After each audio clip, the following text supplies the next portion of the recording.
Entonces, pues vamos a empezar con la presentación del tema de la Constitución española. La Constitución española vamos a tener que verla en dos partes. Eh, Porque eso es bien larga. es larga, sí.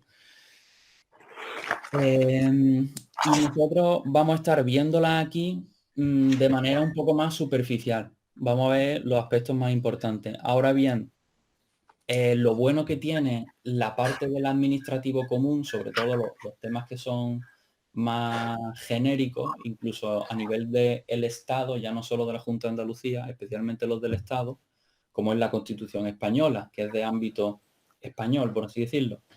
Hay mucha información en Internet y yo te sugiero y te recomiendo que busques información en Internet porque vas a encontrar clases que están dadas específicamente por cada uno de los títulos.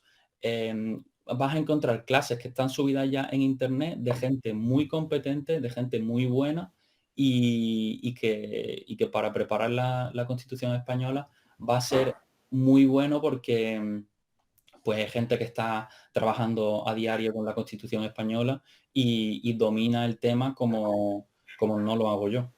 Y entonces esta disponibilidad de recursos es muy buena. Además, te quiero decir también que en Internet, si buscas, además del examen que yo preparo y que te voy a dejar acerca de este tema, eh, hay páginas de Internet donde también puedes encontrar una barbaridad de exámenes de la Constitución española que han salido en exámenes oficiales y incluso recuerdo que hay una página por ahí que te puede hacer preguntas por cada uno de los títulos. Entonces puedes ir segmentando cada título de la Constitución española que vamos a ir viendo y puedes ir examinándote de toda la Constitución.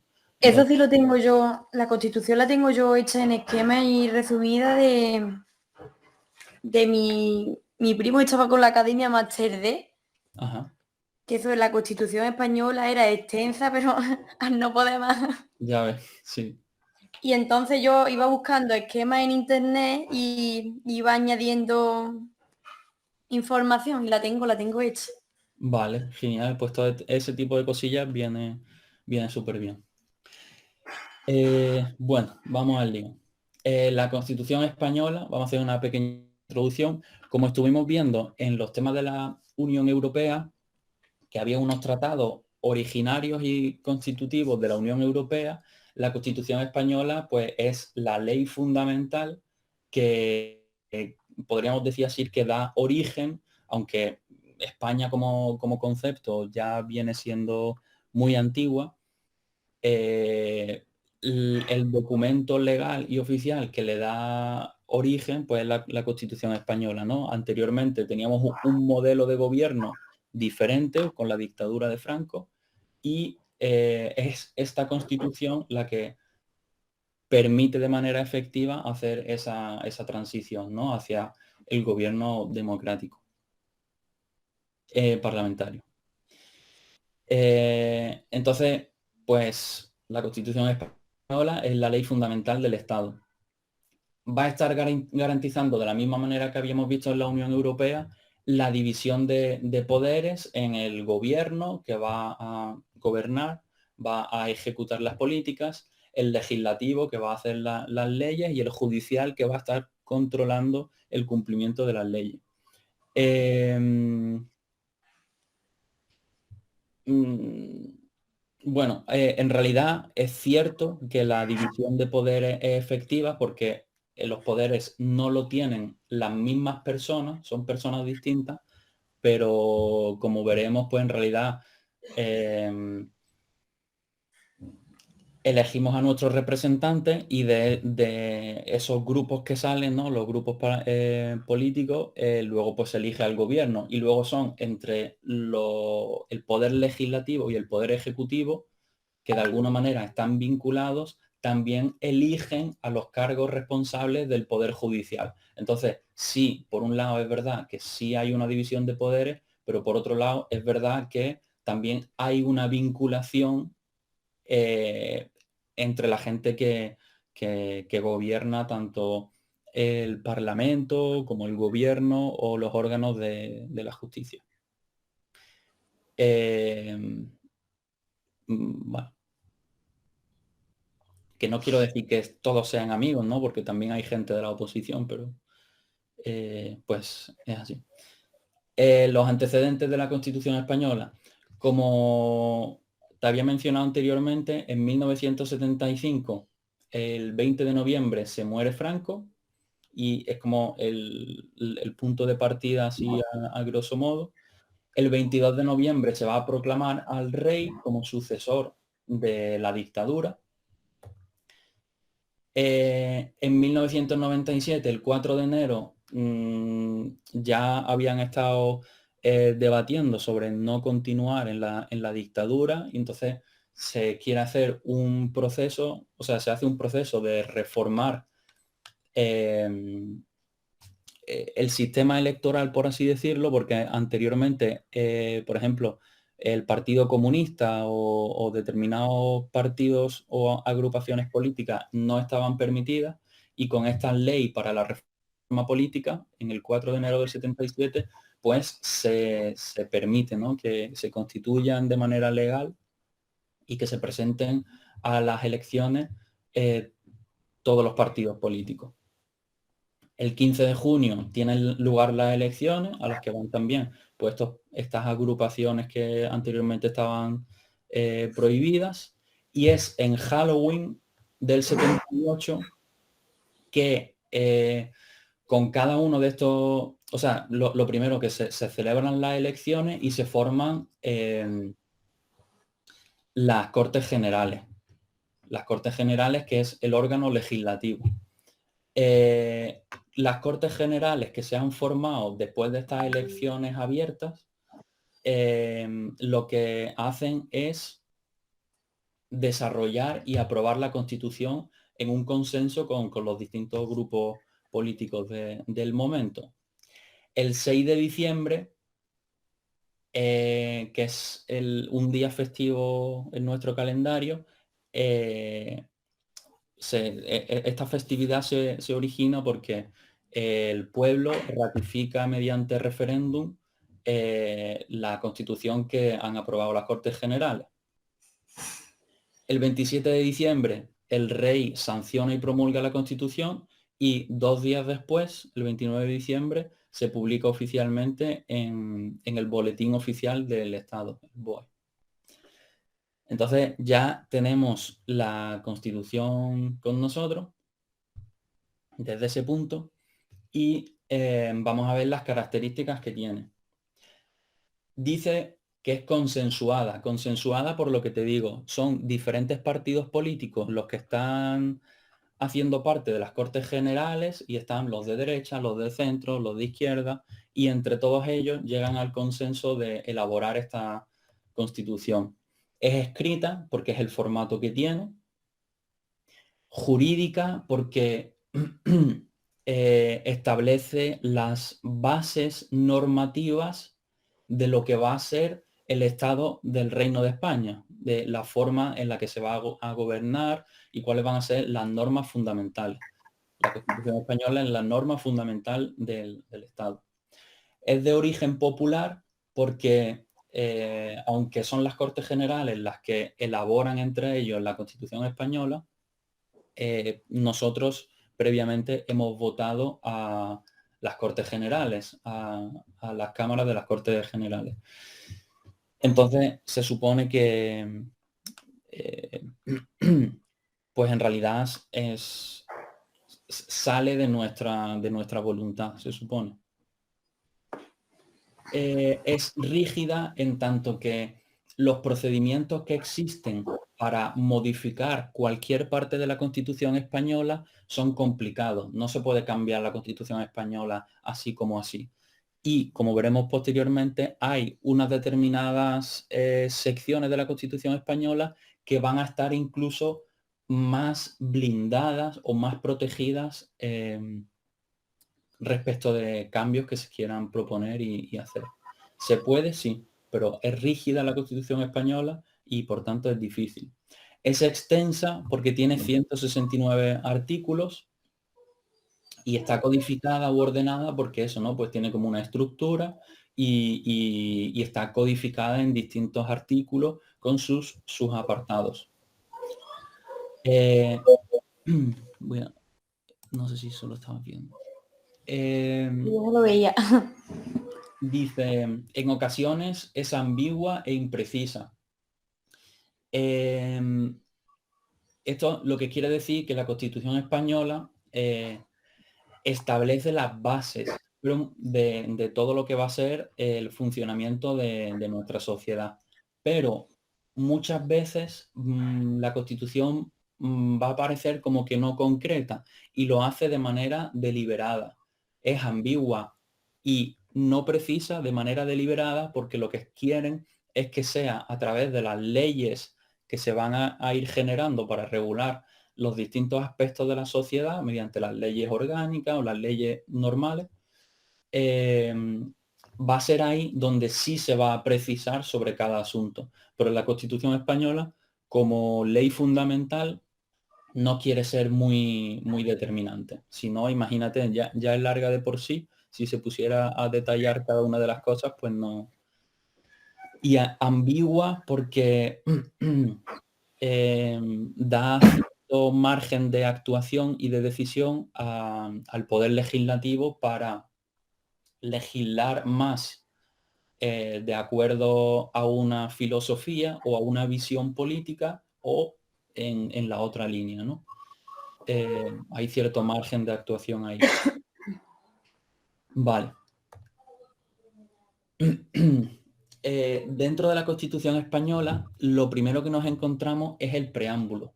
El preámbulo no es otra cosa que una pequeña introducción que viene a decirnos que el pueblo español, el conjunto de los ciudadanos, tiene voluntad e interés por que la sociedad española se constituya con un gobierno que sea democrático, que proteja una serie de valores y principios, que promueva una economía que sea estable. Entonces, el preámbulo viene a decir que la Constitución española es fruto de la voluntad que tiene el pueblo español de constituirse en este gobierno, en esta forma de Estado que, que vele por los ciudadanos, por sus derechos, por su bienestar y eso, que procura como una convivencia armoniosa para el conjunto de la sociedad. Eso es el preámbulo, una pequeña introducción que habla sobre la voluntad del pueblo. Vale. En la estructura de la Constitución española tenemos previamente la introducción, el preámbulo, luego tenemos un título preliminar y 10 títulos que están codificados como tal. La parte dogmática se refiere a los fundamentos más básicos. La Constitución es la ley fundamental, pero dentro de todo lo fundamental que es la Constitución española, la parte dogmática es la más básica y la más fundamental de toda ella misma. Y está compuesta por el título preliminar y el título primero que recoge los derechos y deberes fundamentales. La parte orgánica es el resto, que va a ser desde el título segundo hasta el título 10. Y vamos a estar viendo la corona, el poder legislativo de las Cortes Generales, el gobierno y la administración, cómo se relaciona el poder legislativo con el gobierno. Vamos a estar viendo el poder judicial, de economía y hacienda no vamos a ver mucho. La organización territorial sí es importante. El Tribunal Constitucional, que lo veremos también, y la reforma de la Constitución, cuáles son los procedimientos. Además de todo esto, bueno, aquí la llamada a la atención.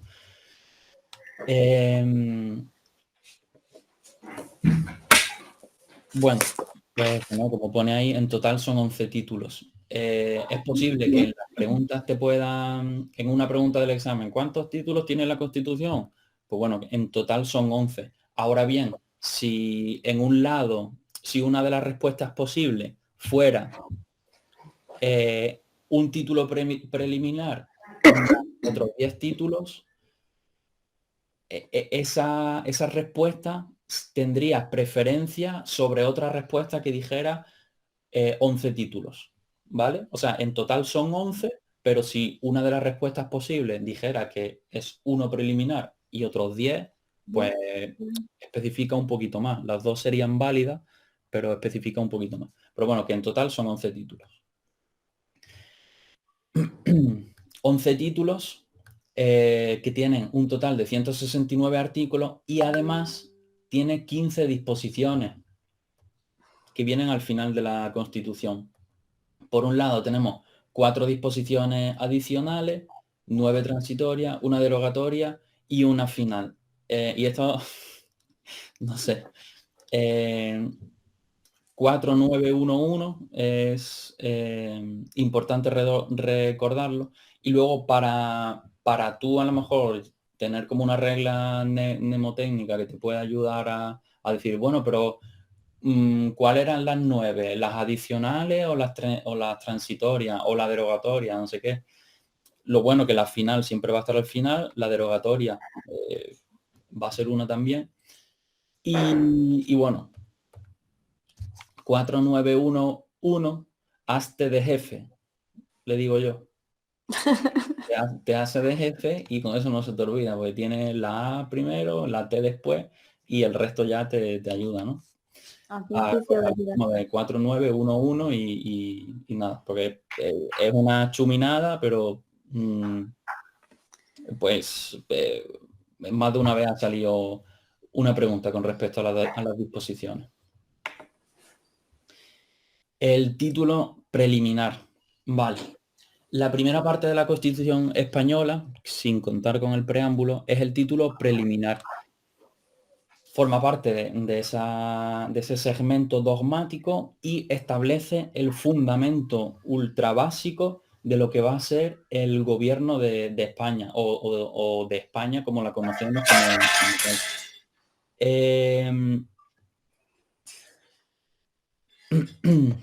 Entonces, nos viene a decir que España es un Estado social y democrático de derecho, y que su forma de gobierno va a ser la monarquía parlamentaria.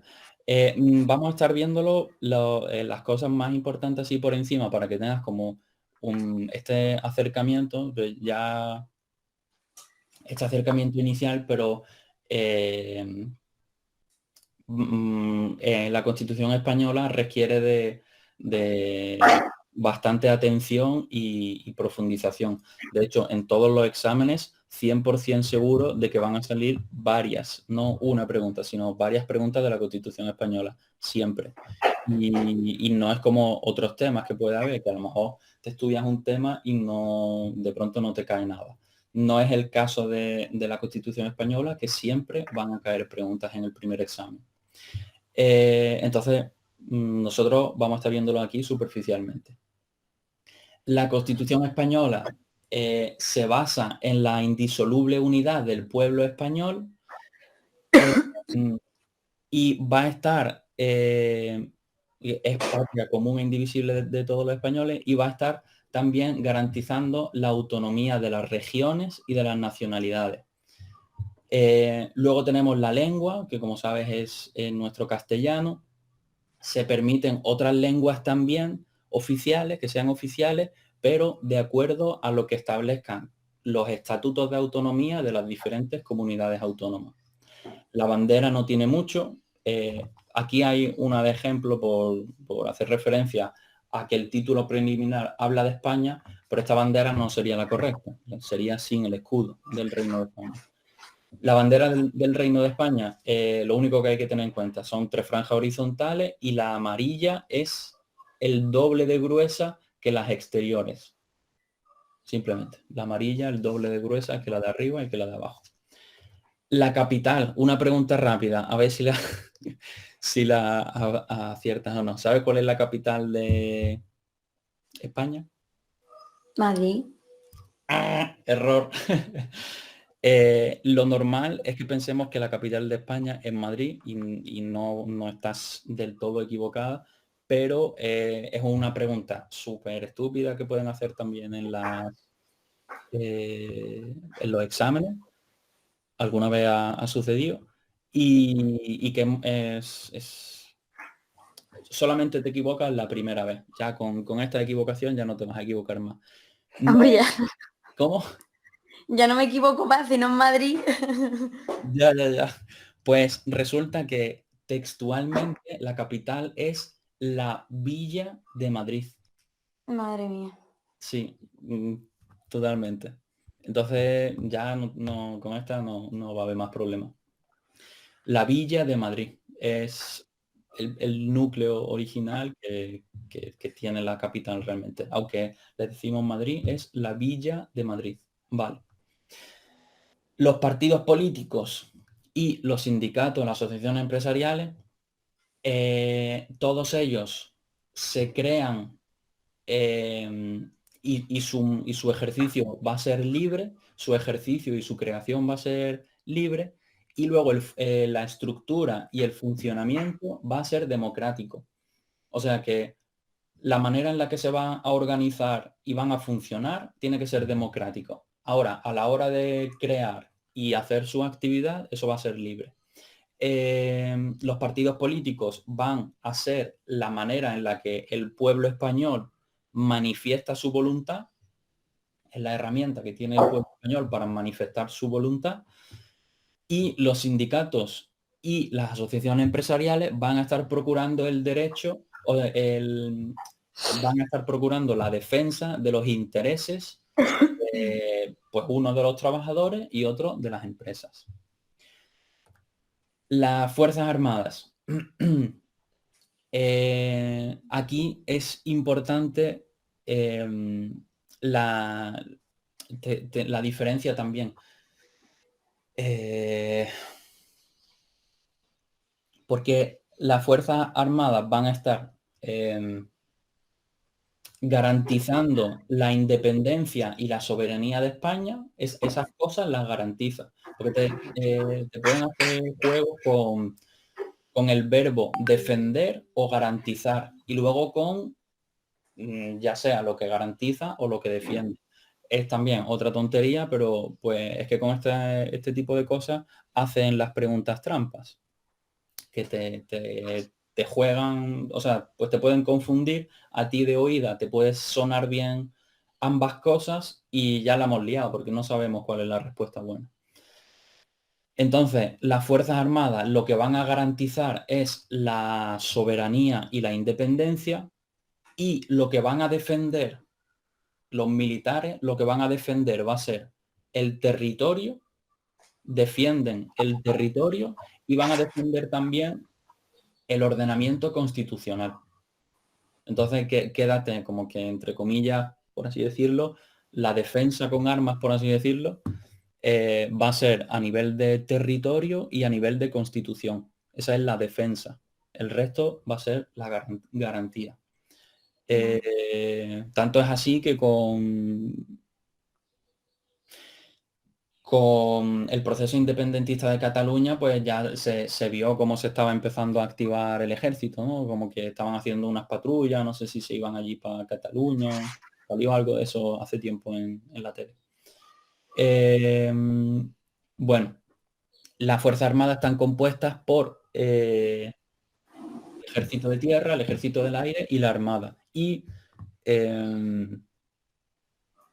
la base de su organización se va a regular por ley orgánica. Las leyes orgánicas hay a modo general, de modo general, hay dos tipos de leyes. Las leyes normales, que son las leyes ordinarias, y luego están las leyes orgánicas. Las orgánicas son un poco más sensibles. La materia que están regulando tiene cierta sensibilidad o cierta importancia o gravedad o como lo quieras llamarlo, y entonces como que el proceso de elaboración pues también es como un poco más delicado y va a necesitar que se pongan de acuerdo más gente de la que es necesaria de manera normal. Vale. Y el ordenamiento jurídico, como última parte de este título preliminar, el ordenamiento jurídico se refiere a todo el conjunto de normas que van a estar aplicándose dentro de nuestro sistema estatal a nivel nacional. El ordenamiento jurídico incluye las leyes, los decretos, las órdenes, todo lo que sea la normativa que se nos aplica, la legislación y las normas. Pues se nos dice que básicamente va a estar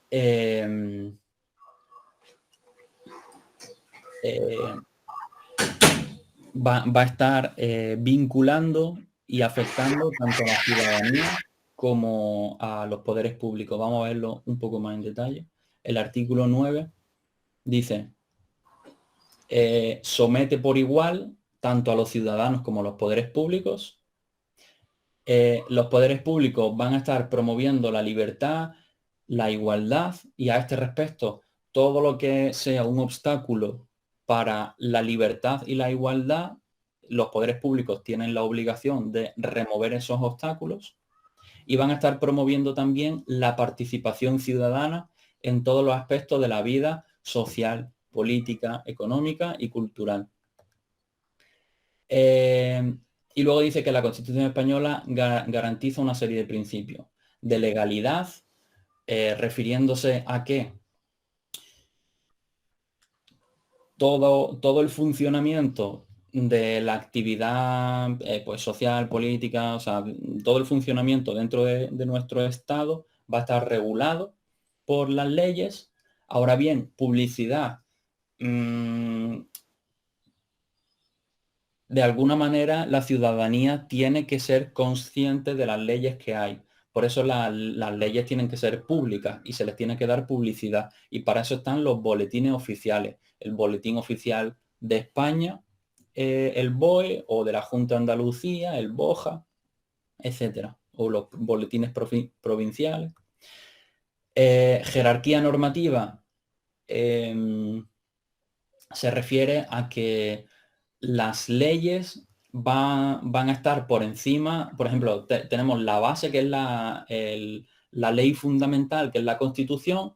De esta base que vamos a configurar aquí en la Constitución va a salir el resto de leyes, y por debajo de las leyes vamos a tener los reglamentos, que son ya como la ley dice qué puedo y qué no puedo hacer, y el reglamento, la normativa, las disposiciones normativas o reglamentos, que viene a ser lo mismo, disposiciones normativas y reglamentos, van a regular en base a lo que dice la ley. Entonces se establece esa jerarquía: la Constitución, las leyes y las disposiciones normativas. Seguridad normativa, pues un poco como diciendo que todo el ordenamiento jurídico va a proporcionar una seguridad para el funcionamiento de todo el desarrollo de la vida en España, en el Reino de España. Tenemos el principio de irretroactividad de disposiciones sancionadoras no favorables o que sean restrictivas de los derechos individuales. Esto es un poco así, ¿qué acabas de decir?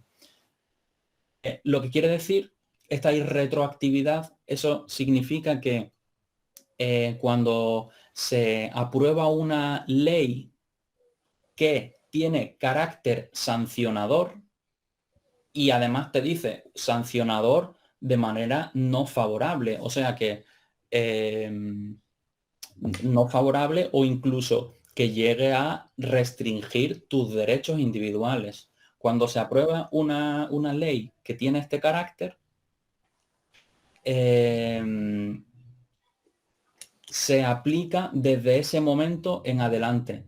Pero todo lo que sea perjudicial para tus derechos o porque, no sé, te pueda llegar a poner una multa por una cosa que tú hiciste en el pasado, no se te puede aplicar. Todo lo que sea perjudicial según una nueva ley, porque digas tú, no, pues que esta ley es más dura, es más exigente y las multas son más graves. Bueno, pues se aprueba esta ley, muy bien, pero no puede afectarte por una cosa que haya sucedido anteriormente.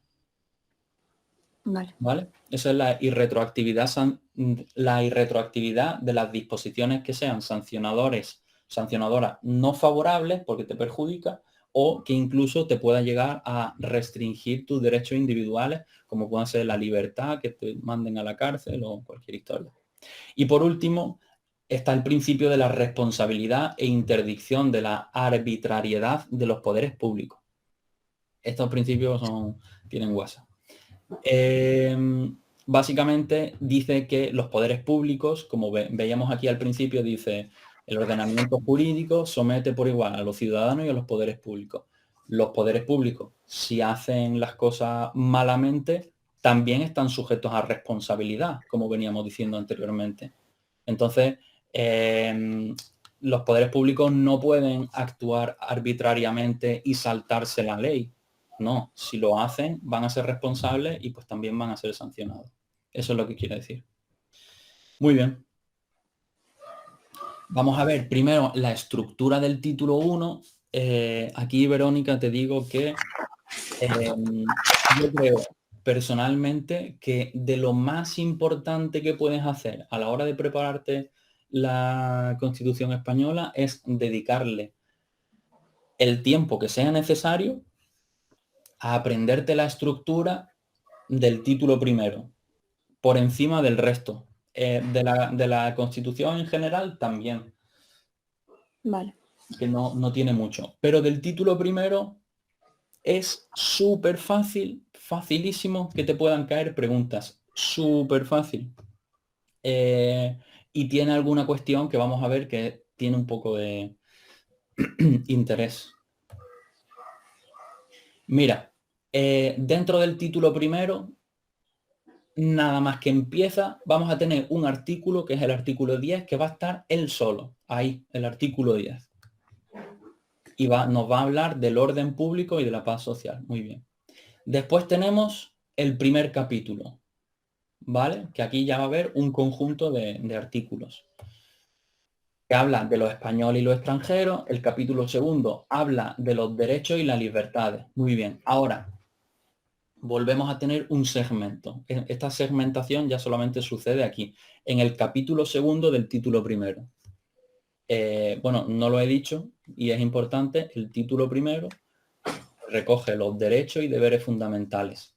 En el título preliminar vemos el fundamento básico de cómo va a funcionar España, el Reino de España, y ahora en el título primero lo que se ve antes de nada son los derechos y deberes fundamentales, también la base que va a regular pues a qué tienes derecho y cuáles son tus responsabilidades también. Entonces como que nos constituimos así y vamos a funcionar de acuerdo con esto.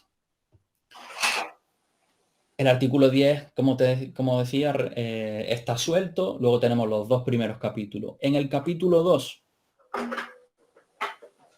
antes de nada, vuelve a estar suelto el artículo 14, que nos habla de la igualdad.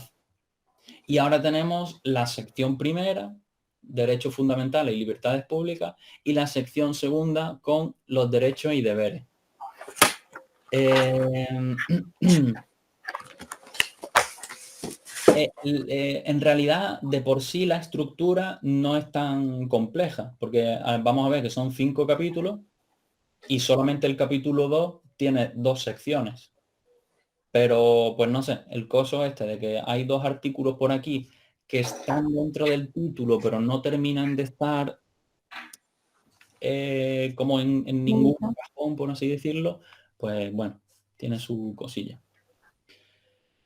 Una vez que hemos visto los derechos y libertades, vamos a ver los principios rectores.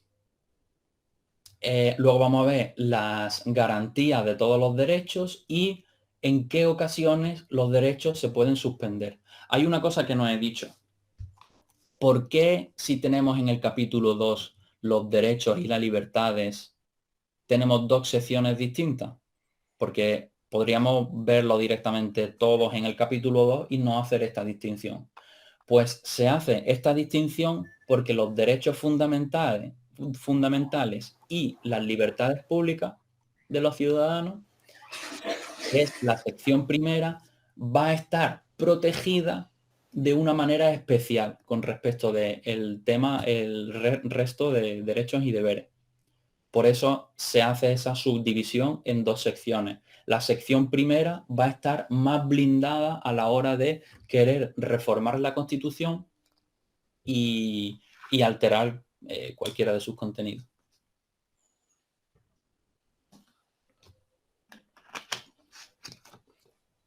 Vale.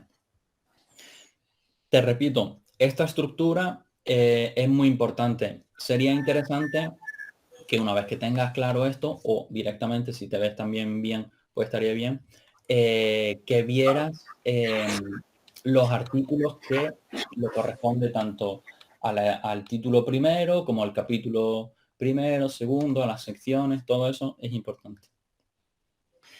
Entonces, dentro del título primero, como hemos visto, nada más entrar, nos encontramos con el artículo 10 que habla del orden público y la paz social. Y nos dice que los fundamentos, la base que tiene que cumplirse para que dentro de nuestro sistema haya paz y para que dentro de nuestro sistema haya un orden público, los fundamentos va a ser el respeto a la ley que se va a elaborar y a los derechos ajenos.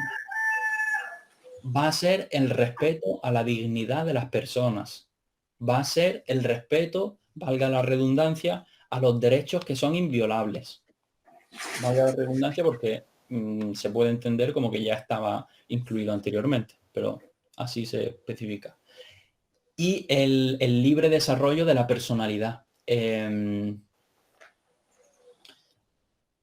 Se tiene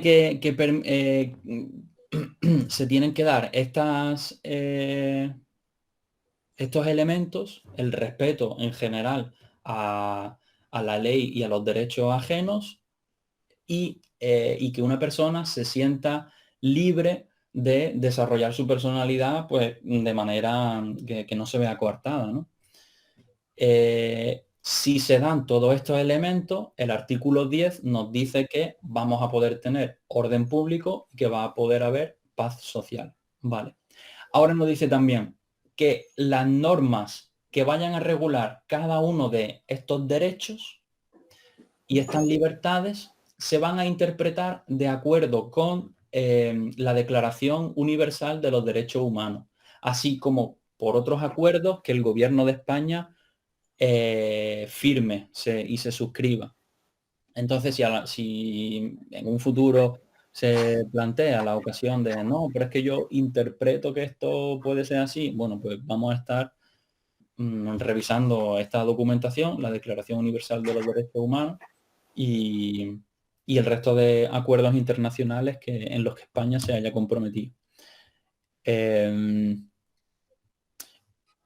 Vale. Título primero, capítulo primero. Habla de los españoles. Aquí no nos vamos a detener mucho.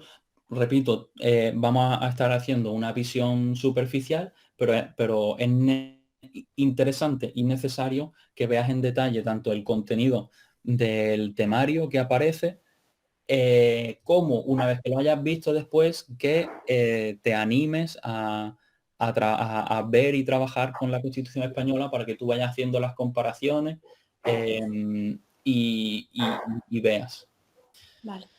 El artículo 11 habla sobre los españoles, cómo se adquiere la nacionalidad, que va a ser de acuerdo a la ley. Nos dice que uno puede ser español de nacimiento por haber nacido en nuestro territorio o por tener ascendencia de gente española. Este artículo fue reformado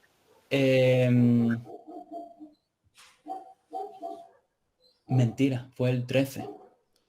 Uy, ahora o no sé si fueron los dos. Bueno, La Constitución española fue reformada para permitir la entrada en la Unión Europea, porque hacía falta, por un lado, permitir, bueno, lo vamos a ver ahora, hacía falta, por un lado, permitir que los extranjeros tuvieran derecho a ser votados aquí en España dentro de las elecciones locales. eh, y sí, era eso, no tiene que ver con la nacionalidad.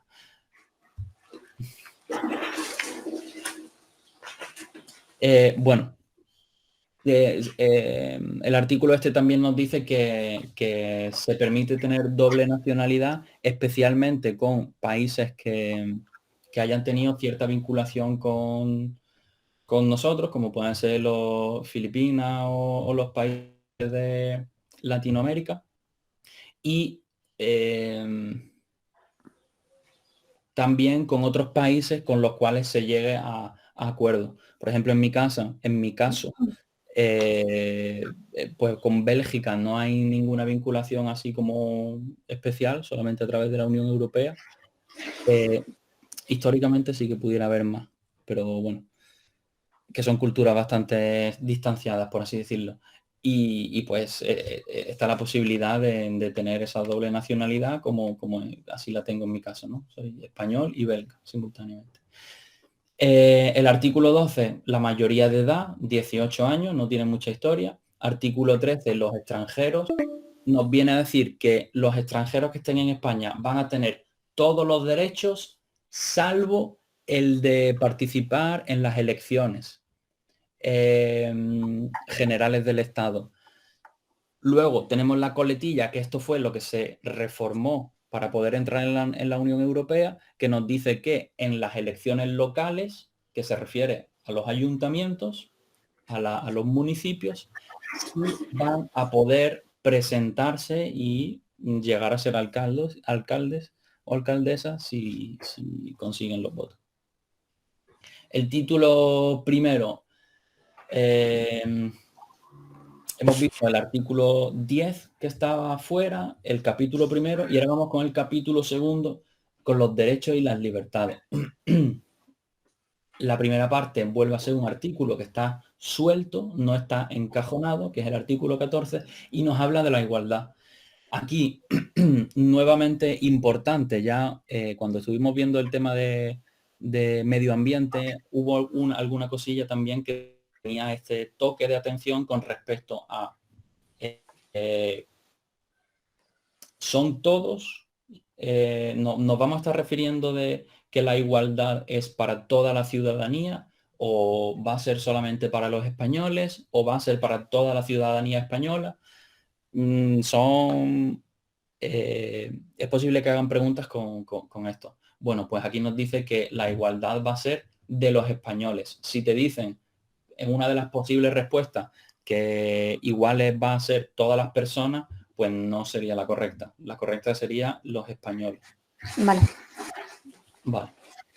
Sección primera. Derechos fundamentales y libertades públicas. Esta sección, derechos fundamentales y las libertades públicas de los ciudadanos, es la que va a estar más blindada, como te digo. Y va desde los artículos 15 al 29. La sección segunda, vamos a ver los derechos y deberes, que va de los artículos 30 al 38. Vale. Capítulo segundo. Dentro del título primero, capítulo segundo, derechos y libertades. Ya hemos visto el artículo 14 que queda fuera y ahora entramos con la sección primera. Derechos fundamentales y libertades públicas, artículos del 15 al 29. El derecho a la vida, libertad de pensamiento, tiene que ver con tema de ideología, religión, libertad y seguridad. Ojo, no sé si estás viendo en la pantalla que se acaba de poner colorado, ha cambiado el color del artículo. ¿Lo ves? Sí, sí. Importante. Libertad y seguridad, pues bueno, tema de no ser detenido.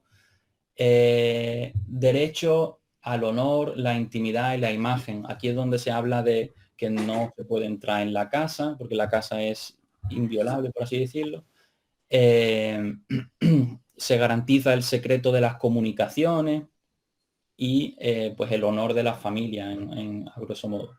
Derecho de elegir dónde quieres vivir, derecho de residencia y de circulación y de transitar libremente dentro del Estado español. El derecho de expresar libremente las ideas. El derecho de reunirse. Aquí ya vuelve a cambiar el color. Derecho de asociarte con otras personas para el cumplimiento de los objetivos o el desarrollo de los intereses que sean. Derecho de participación en las actividades públicas. Seguridad jurídica que esté dando ese respaldo al desarrollo de toda la vida. La legalidad penal. No se te puede encerrar en la cárcel si no es de acuerdo con la ley. Los tribunales de honor se van a... se prohíben dentro de la administración civil y de la administración pública. Si hay, por así decirlo, como alguien dentro del ayuntamiento, por ejemplo, o dentro de un colegio, no sé, hace una cosa que está mal, no pueden decir, no, pues vamos a reunirnos por ejemplo, a nivel de que ha cometido un delito, ¿no? Pues no se puede reunir, como sigue dentro del colegio, se reúne el consejo de los profesores, el claustro de profesores, y entre ellos hacen un tribunal de honor para poner las sanciones que sean dentro de ellos mismos y preservar el honor de esta persona como para que no se perjudique socialmente su imagen o lo que sea. No, eso está prohibido. Derecho a la educación, derecho a la sindicación y también aquí está colorado especialmente por lo que vamos a ver que es el derecho a realizar huelga, ¿vale? Importante las coloraciones. Y derecho de petición, lo que tenemos los ciudadanos de pedir a los poderes públicos que actúen de una cierta manera o que realicen determinadas actuaciones. Nosotros podemos pedir, ellos escucharán y harán o no. Vale, y aquí esta sección es súper importante, de verdad, pero si hubiera que resaltar algo, nos estaríamos fijando en los artículos que están coloreados aquí. ¿Sabes por qué están coloreados estos artículos? Porque son más importantes, ¿no? Son más importantes debido a que estos artículos que están coloreados pueden ser suspendidos, ¿vale? Va a haber determinadas ocasiones, como vamos a ver después, en el último capítulo, número 5, que estos artículos que están coloreados se pueden quitar, ¿no? Como por ejemplo pasó en pandemia, que nos quitaron el derecho de libre circulación y nos tuvimos que quedar en casa. Pues hay determinadas circunstancias y ocasiones en las que no pueden retirar de manera temporal estos derechos que son legítimos. Entonces, especial atención con estos artículos. Sección segunda, derechos y deberes. Artículos 30 a 38. Tenemos el derecho de defender a España, pero también la obligación de defender a España.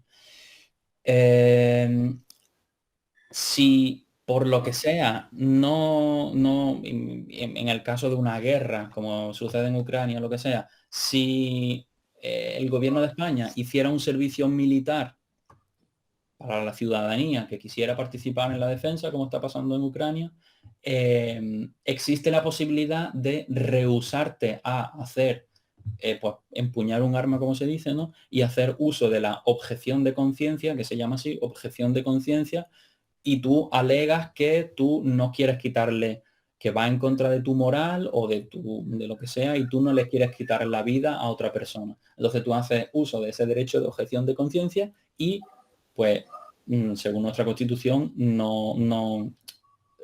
esa obligación, ese deber que tenemos, podemos saltárnoslo, y dice también que la administración, para las personas que hagan uso de este derecho que se permite, pues quizás puedan poner un deber compensatorio, que pueda ser, bueno, pues a lo mejor no quieres ir al frente, por así decirlo, pero hace falta ayuda logístico o administrativo, no sé qué. Puede establecer un servicio social que compense ese deber que tenemos de defender a España. El deber de tributar, de pagar los impuestos, pues de formar familias a través del matrimonio, con las obligaciones y los derechos que eso conlleva, derecho a tener la propiedad y también de recibir en herencia. Fundación. Pues te decía eso, que la fundación viene a ser un poco como las asociaciones, que es el derecho de asociarse para cumplir una serie de objetivos y desarrollar una serie de intereses comunes. El trabajo, que es tanto un derecho como un deber. El derecho de tener los colegios profesionales que regulen el ejercicio de ciertas actividades. Y ojo aquí, porque tenemos también otra vez este artículo número 37 de negociación colectiva, lo tenemos colorado. Eso significa que hay una parte de este artículo que también puede ser suspendido, por más que no esté en la sección primera, como habíamos visto anteriormente.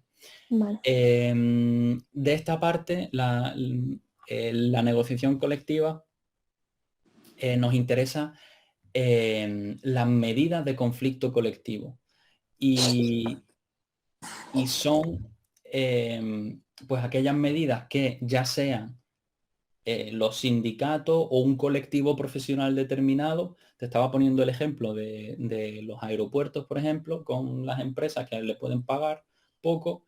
El colectivo va a tomar una serie de medidas para quejarse de su situación en busca de sus eh, mejores condiciones laborales, y entonces pues pueden hacer las huelgas estas, ¿no? Y en ocasiones pues van a generar una serie de pérdidas económicas para las empresas que no tienen personal para sacar adelante los vuelos con sus aviones. ¿Y qué es lo que pasa? Que pues también eso puede ser un problema ya no solo económico para la empresa, sino a nivel logístico. Entonces hay algunos momentos también en los que ese derecho que tienen tanto las empresas como los colectivos normalmente profesionales, de tomar medidas de conflicto colectivo como para presionar en base a sus intereses, ese derecho de medida de conflicto colectivo pues también se pueden suspender. Por eso es importante también, está bien remarcado. La libertad de empresa como un derecho que tienen las empresas a tener un marco con una economía de mercado que sea libre, que le permita pues hacer su ejercicio conforme a las leyes, pero con libertad para el desarrollo de su objetivo económico. Hemos visto entonces hemos visto dentro del título primero, que nada más empezar tenemos un artículo que es el 14, que está fuera. Hemos visto la sección primera con los derechos más importantes y que van a estar más blindados. Ahí es donde hay un mayor número de artículos que hemos coloreado. Y hemos visto la segunda sección con otra serie de derechos. Y ahora vamos a ver el capítulo tercero de los principios rectores. Artículos del 39 al 52. Los principios rectores no son derechos que tienen la ciudadanía como tal y que la administración tiene que materializar de manera objetiva. No. La administración sí tiene una serie de responsabilidades, sí tiene una serie de objetivos finales, tiene un propósito la administración, tiene unas herramientas, un medio para alcanzar ese fin, un medio para alcanzar y lograr ese propósito, pero la manera en la que va a utilizar este medio para este fin son los principios. De qué manera la administración va a realizar su actuación a través de estos medios, estas herramientas, para conseguir estos objetivos. Bueno, pues los principios rectores nos dicen eso. ¿Cuál va a ser la manera en la que va a desarrollar la administración su actividad? Ya sea a la hora de desarrollar proyectos, leyes, toda la actividad que vaya a hacer la administración pública va a tener que ser de acuerdo con estos principios rectores, que los vamos a ir viendo. La familia pues tiene que promover condiciones favorables para la familia como una unidad fundamental dentro de la sociedad española. Va a tener que promover el progreso social, económico, de bienestar. Va a promover también la administración pública un sistema de seguridad social que proteja y ampare a las personas que lo necesiten. Especialmente nos dice que de cara a los desempleados. Con respecto a los emigrantes de España que han ido fuera en busca de mejores condiciones laborales, se nos dice que España tiene la responsabilidad de, dentro de España, crear las condiciones también que favorezcan el retorno de los emigrados y pues también incluso favorecer ya no solo las condiciones, sino ese retorno por parte de ellos a España, para que puedan volver a su patria querida. La salud, ojo, la salud no es un derecho. Y dices tú, joder, pero si la salud es muy importante. Sí, tienes razón, estarías en lo correcto, pero hacemos una distinción entre el derecho a la vida, ¿vale? El derecho a la protección de la vida a nivel físico, a nivel mental, a nivel emocional, el derecho a la integridad de la vida, que es el que habíamos visto en la primera sección. Ese sí es un derecho. Y por otro lado, la salud no es un derecho, sino un principio rector, que nos dice que la administración pública pues tiene que promover condiciones que sean favorables a la salud de sus integrantes, de sus ciudadanos. Igual, vamos a estar promoviendo la cultura, la ciencia, la investigación, su desarrollo. El medio ambiente, aquí simplemente aparece con otro tono de color porque es el principio rector que por nuestra oposición más nos interesa, como habíamos visto en el otro tema.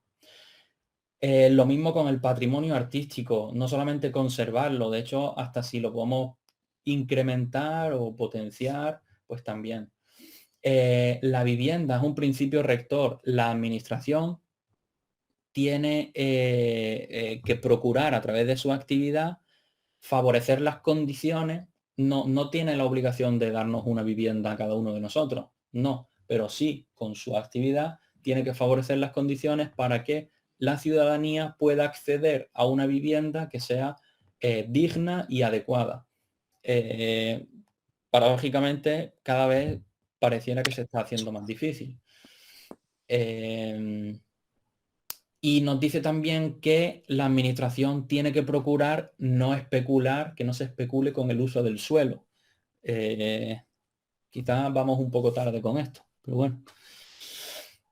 Y el tema de la juventud, pues se va también hacer políticas que la tengan en consideración, que pueda también estar participando dentro de todo el conjunto de la sociedad, de todos los ámbitos de la sociedad. Unas políticas especiales para las personas de la tercera edad, enfocadas sobre todo a su bienestar. También con respecto a las personas que tienen diversidad funcional, esto no es el término que aparece en la Constitución, creo que se refieren a discapacidad, pero bueno, hay unas cuestiones con tema de lenguaje inclusivo que dicen que no es correcto llamar a las personas discapacitadas, sino con diversidad funcional o algo así. Sí, lo han cambiado un montón de veces. Sí. Bueno, personas con diversidad funcional. También, pues, proteger los derechos de los consumidores y de las organizaciones profesionales. Los principios rectores, como habíamos visto, vamos a verlo rápidamente, anteriormente, el artículo 45 del medio ambiente de la Constitución es un principio rector que nos dice que todos tenemos derecho a un medio ambiente adecuado para el desarrollo de la persona y el deber de conservarlo. La administración va a favorecer el uso racional de los recursos con el fin de proteger y mejorar la calidad de vida y, por otro lado, como ya habíamos estado viendo, defender y restaurar el medio ambiente. Quienes violen los dispuestos, pues tendrán sanciones penales o administrativas conforme a la ley, además de la obligación que siempre va a estar de reparar el daño que se haya causado. Vale. Capítulo cuarto, las garantías. Aquí tenemos dos articulitos nada más. El artículo 53, que nos va a estar hablando de las garantías que nos ofrece la administración sobre esta proporción, no, sobre el cumplimiento de estos derechos, y el defensor del pueblo. Ya habíamos visto en el tema de la Unión Europea que existe un defensor del pueblo de la Unión Europea. Aquí vamos a ver el del Estado y posteriormente quizás veamos también el de la Junta de Andalucía. Vale. Garantías de los derechos. Como te había dicho anteriormente, se establece una segmentación de los distintos grupos de derechos en función del nivel de intensidad y el nivel de protección que tiene. Entonces, la sección primera, que era esa que te decía, que era la que estaba más blindada, la sección primera, que son los artículos del 15 al 29, como son más sensibles, fíjate si son sensibles, que necesitan regularse mediante ley orgánica. Y ojo, porque solo la sección primera es la que se va a regular mediante ley orgánica. ¿Qué características tiene? Vincula a los poderes públicos. Esto no es tan exclusivo, pero pues ahí está. Y goza de procesos sumarios y preferentes, que ahora lo vamos a ver. Y ojo, porque aparece en negrita aquí más el artículo 14. Quiere decir que el artículo 14, que habla de la igualdad de los españoles, también va a gozar de un proceso sumario y preferente a la hora de defenderse. Ahora lo vamos a ver. ¿Qué protecciones tiene? Pues la sección primera va a poder ser protegido mediante el recurso de inconstitucionalidad y el recurso de amparo. Concretamente, el recurso de amparo también lo tiene este artículo 14 que habla sobre la igualdad y fíjate lo que hago aquí, que en vez de poner igualdad pongo el artículo 14. ¿Por qué? Porque a veces es frecuente que en las preguntas de los exámenes, en vez de decirte el contenido del artículo, te dice el número del artículo. Entonces, Vale. estos temas que aparecen colorados son sensibles y interesa saberlos. Y el 30.2 que tiene que ver con la objeción de conciencia. ¿Vale? También tiene esa protección a través del recurso de amparo. ¿Qué significa que tanto los artículos de la sección primera más el artículo 14 goza de procesos sumarios y preferentes? Pues cuando tú quieres ir a juicio exigiendo que se haga justicia porque tú tienes un derecho que no se está respetando, tú tienes un derecho que está siendo vulnerado, en ese caso, lo normal, si tú tienes cualquier historia con la justicia, es que tú te quejas y la administración de la justicia coge tu queja y la pone en la cola. Porque hay más gente que también tiene sus quejas y hay que seguir una cola. Ahora, si ese derecho tuyo es de la sección primera, goza de una preferencia. y de una sumariedad, de una rapidez, preferencia y rapidez. Entonces está diciendo que, ojo, se va a saltar la cola y va a tener que ser tratado con agilidad, porque estamos hablando de derechos que son muy sensibles y por tanto tienen esa preferencia y sumariedad. ¿Vale? Por otro lado, el recurso de amparo es... Estos recursos, el de la inconstitucionalidad y el de amparo, se regulan posteriormente los artículos 161 y 162, pero vamos a mencionarlo por aquí brevemente, que interesa. El recurso de inconstitucionalidad se refiere a que siempre que se vaya a hacer una ley, una norma que de alguna manera incida sobre un derecho y se esté vulnerando ese derecho, normalmente la administración es la que va a poder decir, oye, que en la elaboración de esta ley vas a decir que una cosa se tiene que hacer de esta manera, según la ley que se quiera aprobar, pero es que esa manera es inconstitucional porque está vulnerando tal derecho. Entonces, se presenta este recurso de inconstitucionalidad y va a ser el Tribunal Constitucional que a nivel, podríamos decir, que no termina a ser justicia, pero en parte sí, es un tribunal específico que trata asuntos de la Constitución española, va a ser el que diga, pues, si realmente hay inconstitucionalidad o no. El recurso de amparo, ¿qué es? Pues es ya más al nivel de uso de una persona. Ya no es una ley que se está tramitando y que va en contra de la Constitución. El recurso de amparo lo que nos está permitiendo es que si tú tienes un derecho de esta sección que se ha vulnerado, tú puedes ir a juicio y pues a través de este recurso de amparo resguardarte, ampararte en que la administración de la justicia te proteja en general con este proceso sumario y preferente.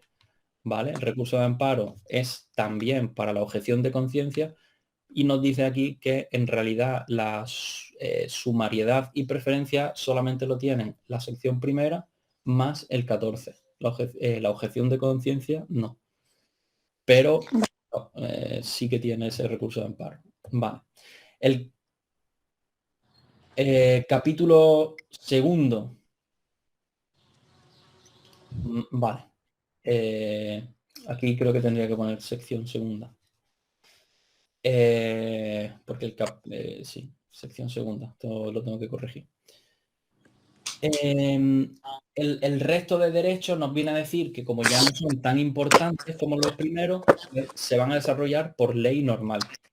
Va a vincular a todos los poderes públicos y como siguen siendo derechos también importantes, porque son fundamentales al fin y al cabo, pues se puede presentar recurso de inconstitucionalidad, pero no tanto la ciudadanía, sino que es un recurso más que hace la administración en general, los poderes públicos. El capítulo tercero, los principios rectores también se van a desarrollar a través de ley, como por ejemplo el tema de medio ambiente. Nosotros tenemos una serie de leyes que en su mayoría están desarrolladas por ley normales, ley ordinaria, y dice que informan la actuación de los poderes públicos. Solo son alegables de acuerdo a la ley. La primera parte. Los principios rectores informan la actuación de los poderes públicos. Al fin y al cabo son principios. Entonces, eso de que informa quiere decir que siempre que, lo que he explicado anteriormente, siempre que la administración vaya a actuar, tiene que tener el fundamento de considerar esos principios. Esos principios van a ser lo que orienten la manera de actuar de la administración. Por eso se dice que informa la actuación de los poderes públicos. Y si, si la administración o si sucediera algo en contra de estos principios rectores por parte de la administración o de la ciudadanía o de las empresas, solamente lo puedes alegar de acuerdo a la ley. No va a tener ningún proceso especial para protegerlo, ¿no? pues simplemente en base a la ley, pues puedes poner denuncias y seguir el procedimiento normal. Aquí en realidad estamos repitiendo lo mismo. Dice, su reconocimiento, respeto y protección de estos principios rectores informan las leyes, que es lo que veníamos diciendo. Pero no solamente las leyes, la práctica judicial y de los poderes públicos. En general, la administración pública, en general, los poderes públicos tienen que desarrollar su actividad atendiendo a estos principios rectores. Vale.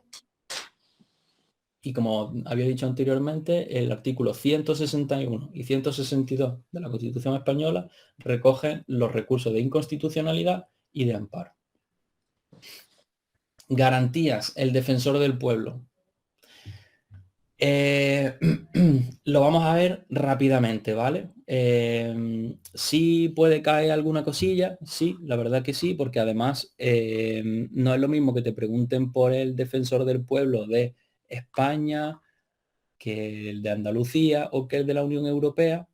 Y yo creo que quizás eso sea lo más interesante, ¿no? Hacer una comparación entre el defensor europeo, el español y el andaluz, para tener, porque al final hacen lo mismo, pero cambian algunas cosillas. Vamos a verlo rápidamente. Se desarrolla mediante ley orgánica, ¿vale? Tiene su relativa importancia. Se elige por 3/5 partes, tanto del Congreso como del Senado. Lo vamos a ver después. Las Cortes Generales, que viene a ser el Poder Legislativo, está dividido en el Congreso y el Senado. Para elegir al defensor del pueblo, primero el Congreso lo elige por 3/5 partes y en un plazo de los siguientes 20 días, en ese plazo máximo, el Senado ratifica la aprobación que hace el Congreso por una mayoría que vuelve a ser de 3/5 partes. ¿Quién nombra, una vez que las dos, el Congreso y el Senado se han puesto de acuerdo, lo va a nombrar de manera oficial los presidentes de ambas cámaras? El presidente del Congreso y el presidente del Senado de manera conjunta lo nombran. La toma y la posesión del cargo. El defensor del pueblo tiene que prestar juramento y aquí importante, tanto las Cortes Generales como el Congreso, o sea, como el Congreso y el Senado, su mandato es de 4 años. Sin embargo, el defensor del pueblo nos está diciendo que es de 5. O sea que el defensor del pueblo va a perdurar más allá del mandato de las Cortes Generales.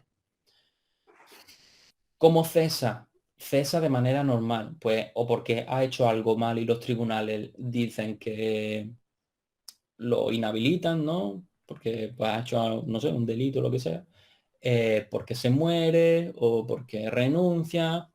El cese, siempre que veamos el cese, la verdad que es una cosa relativamente fácil porque se repite bastante, igual que el tema de las incompatibilidades, que lo vamos a ver.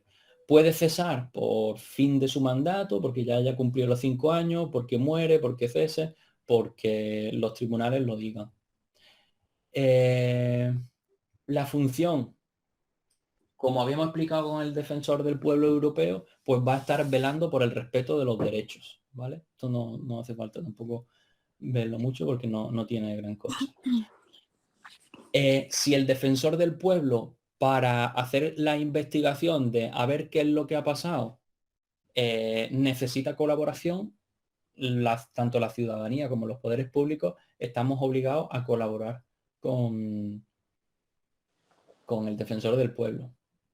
Las quejas, aquí es una de las cosillas donde hay que poner una especie de asterisco o de llamada de atención porque es diferente que el del defensor europeo. El europeo, tú te puedes quejar a él en un plazo máximo de 2 años y nuestro español, máximo de 1 año. Y siempre las quejas se tienen que presentar de manera escrita en un documento y que lleve una firma. Si está escrito y no lleva una firma, no es válido. No vale. Exactamente.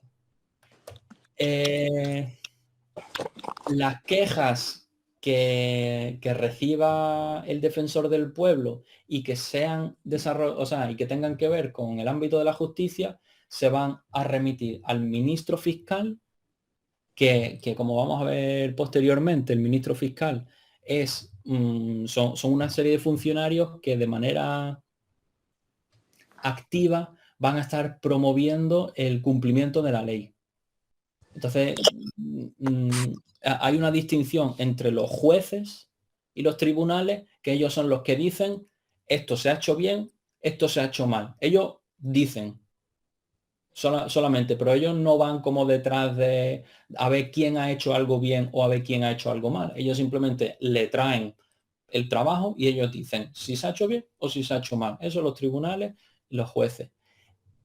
Los fiscales lo que hacen es más tarea de investigación, de a ver qué se ha hecho mal o qué se ha hecho. Y si a lo mejor hay una empresa que está intentando evadir, ocultar lo que ha hecho mal o lo que sea, es el ministro fiscal, esa parte de los funcionarios públicos que van a pues averiguar y conseguir las pruebas, ¿no? Y justificar que las cosas se están haciendo mal para que reciban la justicia que merecen.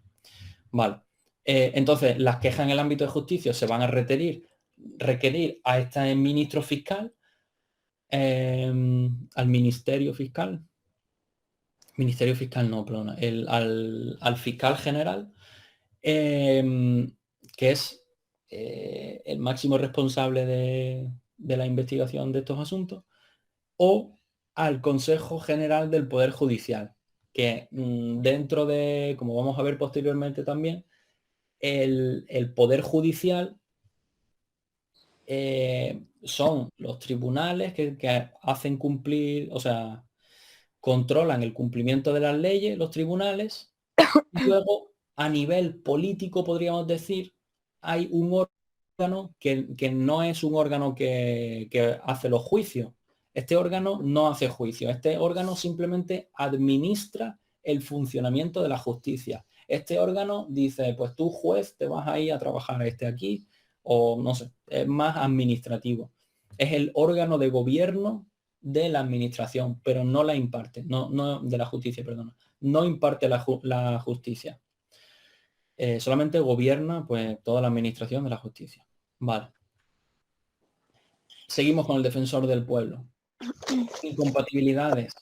Al principio es un chorro de cosas, pero luego es bastante sencillo y no hay que prestarle tanta atención porque vamos a ver que los cargos políticos en general va a tener siempre el mismo régimen de incompatibilidades, que viene a decir que si ocupas este cargo de defensor del pueblo o el cargo que sea, no vas a poder ejercer de manera simultánea un cargo político en este caso, si es un poco más especial, un mandato representativo que esté en representación de alguna organización. No, tú no representas ninguna organización. Tú eres el defensor del pueblo y tienes que abstenerte de estar representando a X.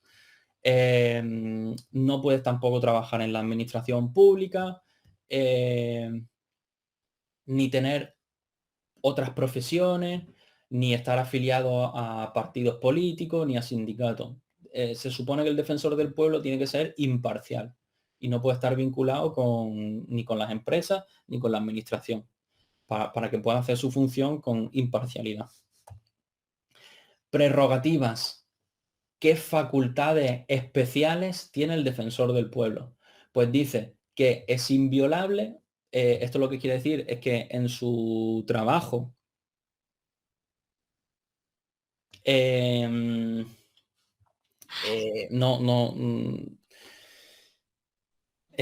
nadie le puede... Va un poco en relación también con la autonomía. El defensor del pueblo tiene plena autonomía para hacer su trabajo y nadie le va a decir, no, tú tienes que hacer esto. Y además, si él pide responsabilidades o lo que sea a una administración porque se haya enterado de que está sucediendo algo que vulnera alguno de los derechos del pueblo, si él pide responsabilidad o lo que sea, nadie puede venir a decirle, oye, pues tú has pedido responsabilidad, pues ahora me vengo de ti. No, nadie se puede vengar. Él es inviolable, esta persona. Vale, dice que para hacer su trabajo no va a estar solo, va a contar con 2 personas que él mismo va a nombrar. Y si fuera el defensor del pueblo el que cometiera algún delito, el órgano que se va a encargar de juzgarlo va a ser el Tribunal Supremo. El Tribunal Supremo es el órgano que sí imparte justicia a nivel del Estado. ¿Por qué? Porque estamos viendo que a nivel europeo estaba el Tribunal de Justicia Europeo, a nivel español tenemos pues nuestros tribunales, nuestro Tribunal de Justicia, y a nivel andaluz también tenemos el Tribunal Superior de Justicia.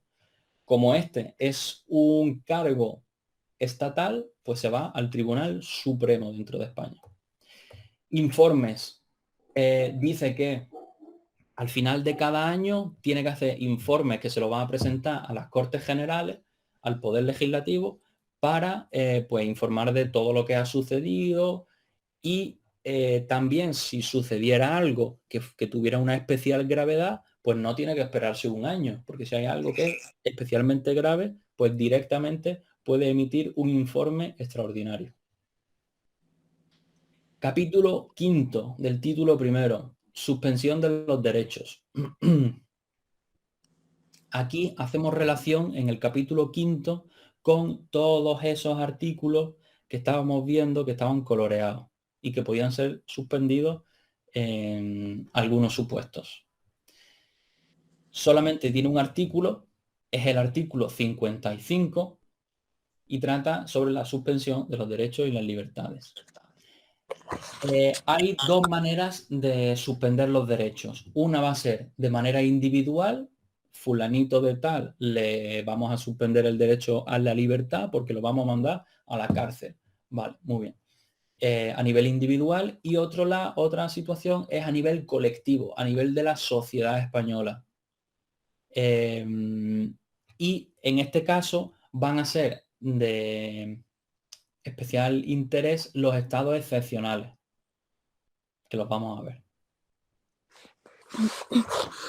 Los estados excepcionales vienen fuera, no forman parte de este título, pero nos interesa verlo aquí porque hace relación con la suspensión de estos derechos.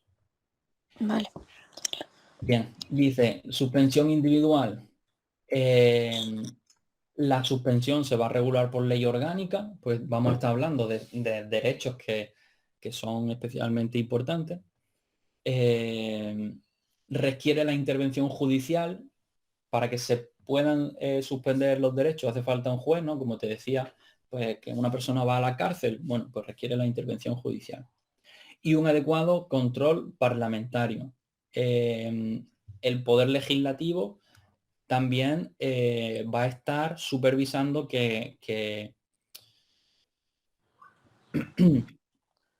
el poder judicial no haga las cosas tan bien como quiera. Un juez, porque le dé la gana al juez, él no puede hacer lo que quiera. Entonces necesita un adecuado control parlamentario. Cualquier abuso de esta facultad va a ser un delito penal. Y dice que se pueden hacer detenciones preventivas, aunque no haya constancia de que se haya generado un delito, si se sospecha que puede haber vinculación y que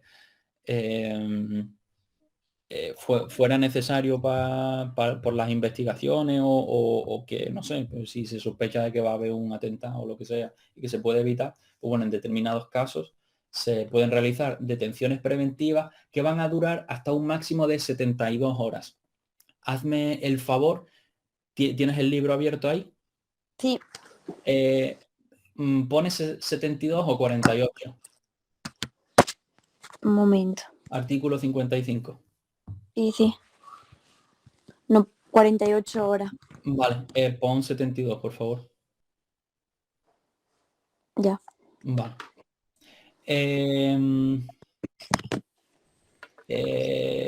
Hasta un máximo de 72 horas. Una vez que pasan estas 72 horas, ¿qué es lo que se puede hacer? O se le pone en libertad o se va a juicio y va a ser el juez si de manera definitiva esa persona va a la cárcel o no. Máximo de 72 horas. Fuera de esas 72 horas, pues una de estas dos opciones. O se pone en libertad o se manda a un juez y que sea que decida. ¿Qué otros derechos se pueden suspender además de la libertad, ¿no? Pues el derecho a entrar, la inviolabilidad del domicilio, ¿no? Pues en un momento determinado, con autorización del juez, se puede entrar en el domicilio de una persona y también se puede llegar a intervenir las comunicaciones, ¿no? Eso que se dice de me han pinchado el teléfono. Vale. Eso es de manera individual. De manera colectiva, lo vamos a estar viendo en esos artículos, en esos estados que se regulan en el artículo 116 y que vamos a ver ahora. Una cosa interesante es que durante el estado de alarma no se pueden suspender derechos. Y por eso hubo cierto revuelo, con razón, porque en el estado de alarma que nosotros tuvimos con el coronavirus, suspendieron unos derechos y eso no era constitucional. Eso no fue constitucional. Suspendieron unos derechos sin capacidad. O sea, se pasaron por encima, pues ya no te digo las leyes, sino la Constitución, que es la base. Se la pasaron por encima. Entonces, a veces, pues pasan cosas, ¿no? Y quizás también pueda ser de interés esta vinculación porque, ¿qué tuvimos? Estado de alarma. Vale, pues en el estado de alarma se hizo y no se podía hacer. ¿Cuándo sí se puede hacer? Durante el estado de excepción y durante el estado de sitio. El estado de alarma en general, donde no se puede, pues tiene que ver con... Bueno, lo vamos a ver ahora. Sí, lo vamos a ver ahora. O no. No sé si está en la presentación. Lo digo, no pasa nada. El estado de alarma son situaciones de catástrofes naturales o crisis sanitaria, pero por lo general son cosas más como de la naturaleza que suceden y bueno, el estado de alarma no se pueden suspender los derechos. El estado de excepción tiene que ver con situaciones en las que el orden público se ve alterado de una manera grave, es especial, remarcando esto de que tiene que ser de una manera grave. Cuando de una manera grave el orden público se ve alterado, pues podemos estar en estado de excepción. Y el estado de sitio es cuando hay riesgo o que de manera efectiva, pues a lo mejor una región se quiere independizar y atenta contra la soberanía del conjunto del pueblo español, o efectivamente pues que entramos como en guerra, ¿no? En territorio español. En este caso pues también se pueden suspender una serie de derechos. Ahora, imaginémonos que se da el estado de excepción porque por la causa que sea se altera el orden público. ¿Qué derechos se pueden suspender? El 17, el derecho a la libertad y a esa seguridad, ¿no? Pues de estar libremente por la calle, sin que te detengan. No te pueden detener así porque sí. Bueno, pues con esto sí. Pero dice que durante el estado de excepción va a permanecer lo del punto 3 del artículo 17. El derecho a ser informado de por qué te han detenido, el derecho a contar con un abogado de pago o de oficio, si tienes ese derecho, y a no declarar sobre la responsabilidad que pueda o no pueda haber en razón a la detención. El 18.2 y punto 3, el domicilio inviolable y el secreto de las comunicaciones también se puede suspender. O sea que pueden entrar en tu casa y pueden pincharte el teléfono y los correos electrónicos y todo eso. Pero permanece, eso sí, el derecho del honor y la imagen. También se puede suspender el derecho a la libre residencia y circulación. ¿no? Como pasó en el estado de alarma que hicieron mal, que nos quitaron el derecho de la libre circulación. También el derecho de la expresión. Te pueden llegar a secuestrar publicaciones incluso por adelantado. Antes de que tú vayas a publicar algo, pues te lo pueden... Porque normalmente se puede censurar una vez que te has expresado. Te pueden censurar después. Pero pues aquí también dice de que incluso te pueden llegar a secuestrar en las publicaciones. Derecho de reunirte con gente, derecho a hacer huelga, que lo estuvimos viendo, y adoptar esas medidas de conflicto colectivo. Todos estos derechos se pueden suspender durante el estado de excepción. Durante el estado de sitio se pueden suspender los mismos derechos, pero estamos hablando de que probablemente tenga que ver algo con temas de soberanía de España o incluso con temas de conflicto armado, pues se pueden suspender los mismos derechos y este derecho 17.3 de ser informado de por qué ha sido detenido, a contar con un abogado y a no declarar o a no confesar, a no dar información, puede ser suspendido también, ¿vale? Lo del 17.3. Entonces, Vale. sí, ok. Si te detienen en un estado de sitio, pues te pueden obligar a hablar y no sé, la verdad que deja un poco la puerta abierta a meterte en un cuarto y hacer uso de... En fin, bueno. Estados excepcionales, aquí sí lo íbamos a ver, regulados por ley orgánica, ¿vale? Son cuestiones graves que necesitan ser regulados por ley orgánica. El estado de alarma por catástrofe, calamidad, crisis sanitaria, se declara por Real Decreto del Consejo de Ministros y debe informar al Congreso. El estado de alarma lo declara el gobierno.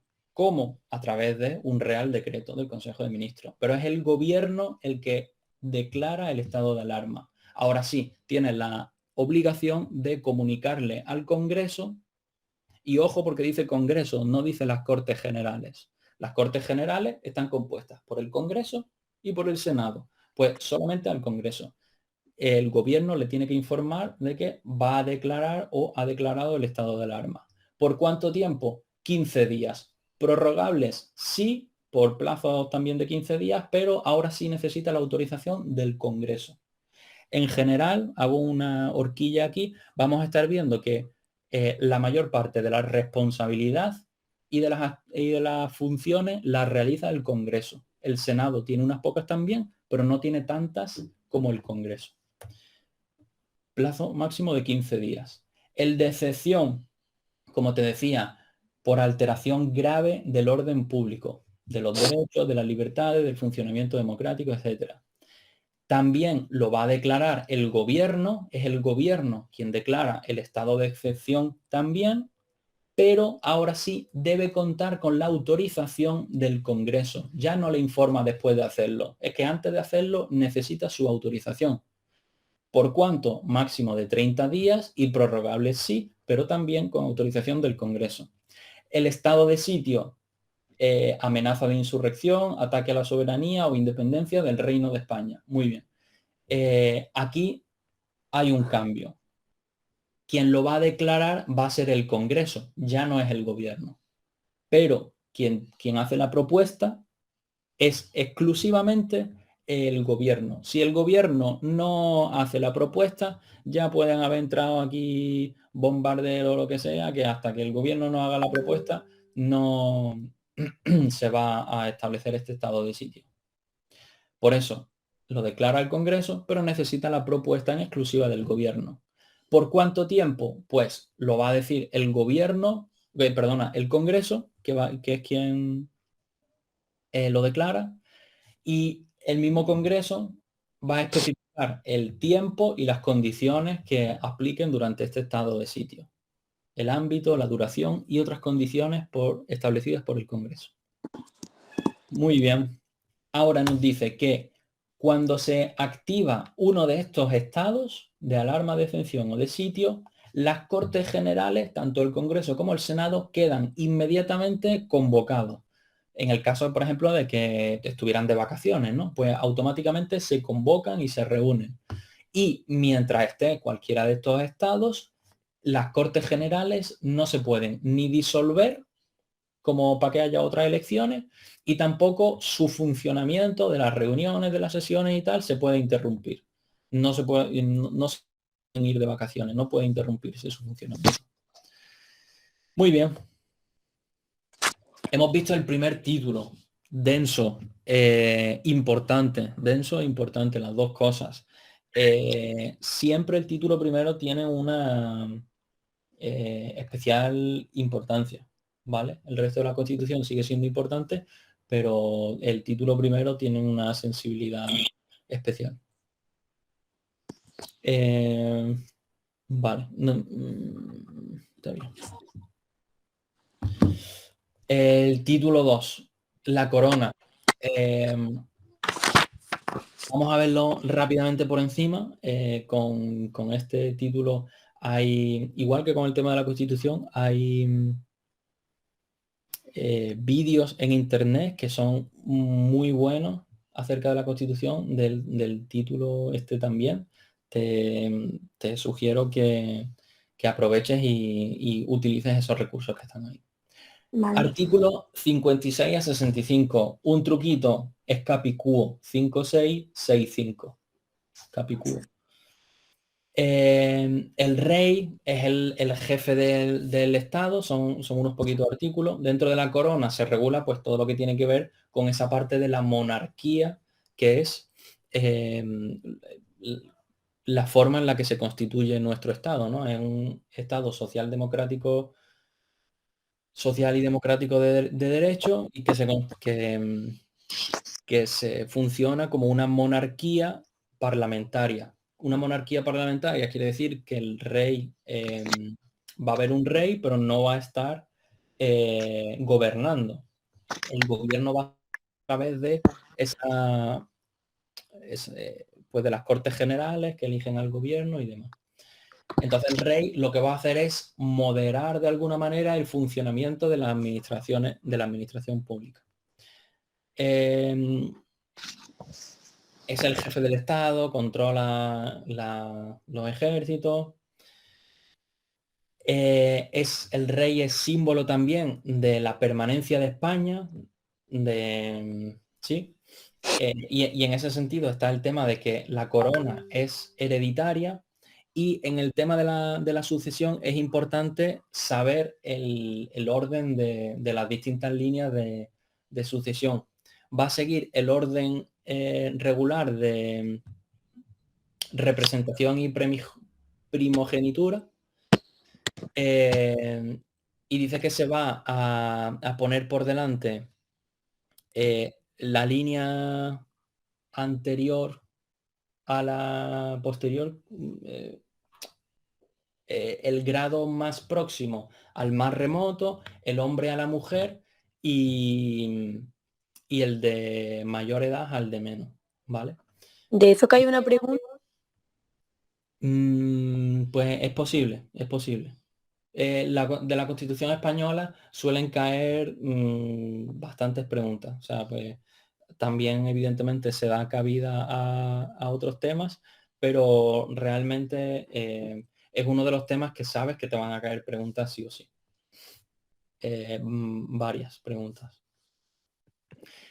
La consorte se refiere a la pareja del rey, nos dice que, o de la reina, nos dice que solamente va a poder tener las funciones constitucionales que se permite para el caso de la regencia y de la tutoría. No, la pareja del rey o de la reina no puede tener otras funciones constitucionales de, por ejemplo, estar trabajando en el Congreso, o en el Senado o en el gobierno. No puede tener ese tipo de vinculación. La única vinculación que puede tener va a ser con la regencia o con la tutoría del futuro rey o reina. La regencia es el proceso, o sea, el proceso. Cuando el rey o la reina no puede ejercer, ya sea porque haya muerto o porque esté inhabilitado, hace falta que alguien se haga cargo de la función que realiza el rey. Entonces, si el príncipe o princesa es mayor de edad, la regencia la va a asumir en primer lugar esta persona, porque va a ser el futuro rey o la futura reina. Entonces, como que, pues ya, si encima está en mayoría de edad, pues ya va haciendo las funciones que va a tener que desempeñar en el futuro. Si no, pues la regencia va a ser la consorte o unas personas que estén eh, cerca de la línea de sucesión. Eso con respecto a la regencia. El tutor va a ser la persona que se encargue de la formación del el heredero o heredera de la corona, y también se va a encargar de proteger pues todo su patrimonio en caso de que haya muerto el rey.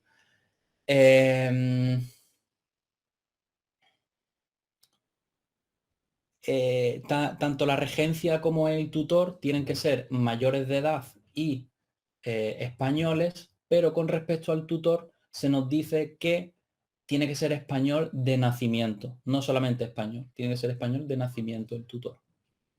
¿Y qué más? Bueno, yo creo que la clave ahí entre la regencia y la tutoría está en esa coletilla que se le pone al tutor, que no solamente tiene que ser español, sino también español de nacimiento. Juramentos. ¿Quién tiene que hacer juramento? Pues tanto el rey como el príncipe o la persona que va a hacer las funciones del rey, que sería la persona encargada de asumir esta regencia, tiene que jurar cumplir y hacer cumplir con la Constitución española y el resto de leyes, y garantizar o proteger de alguna manera los derechos que tienen los ciudadanos y las comunidades autónomas. Eso lo tienen que hacer tanto el rey como el regente y el príncipe. ¿Qué es lo que tienen que hacer el príncipe y el regente también? Pues en su juramento además tienen que profesar o jurar, ¿no? Fidelidad también a la persona del rey. Las funciones de el rey son importantes. Vamos a estar viendo que por un lado va a estar nombrando a los cargos públicos más importantes en general. Quien lo elige no es el rey, pero el rey lo va a estar nombrando. Cuando se hacen leyes, cuando se hacen normas, siempre al final viene la firma del rey, que es una de sus funciones.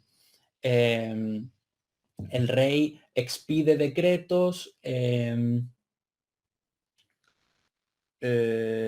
confiere los honores,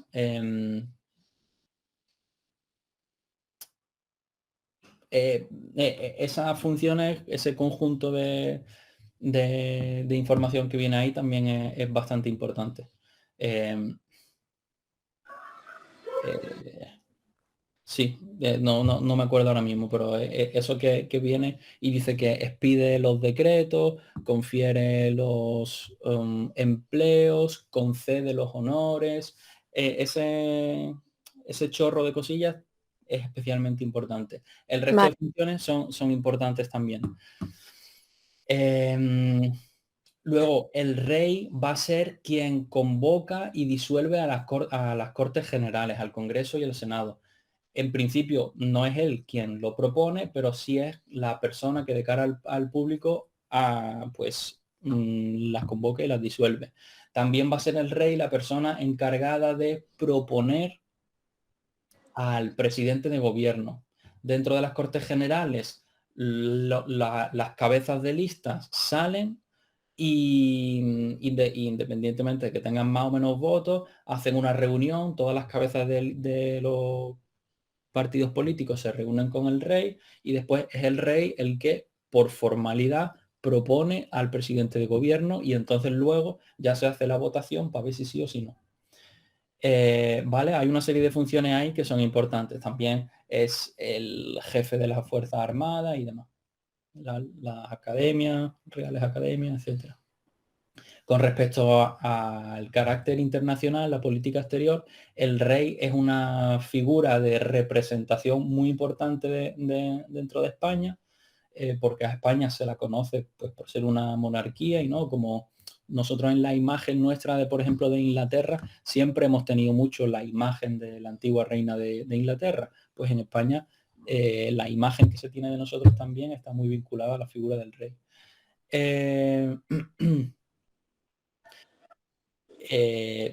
Cuestiones con tema de los embajadores, que los acredita, son acreditados ante él, declara la guerra y hace la paz. El tema de las funciones son importantes. Refrendo. ¿Qué significa esto del refrendo? Que todas las actividades que dentro de sus funciones el rey hace tienen que estar validadas con la firma en general del presidente del gobierno o de los ministros. El ministro de Economía, si tiene que ver con economía, o de medio ambiente, si tiene que ver con medio ambiente, etc. Si los actos oficiales que hace el rey no llevan la firma de este refrendo, no se consideran válidos. ¿Vale? Es un procedimiento protocolario. Un asterisco, porque en general es el gobierno quien refrenda al rey. Un asterisco.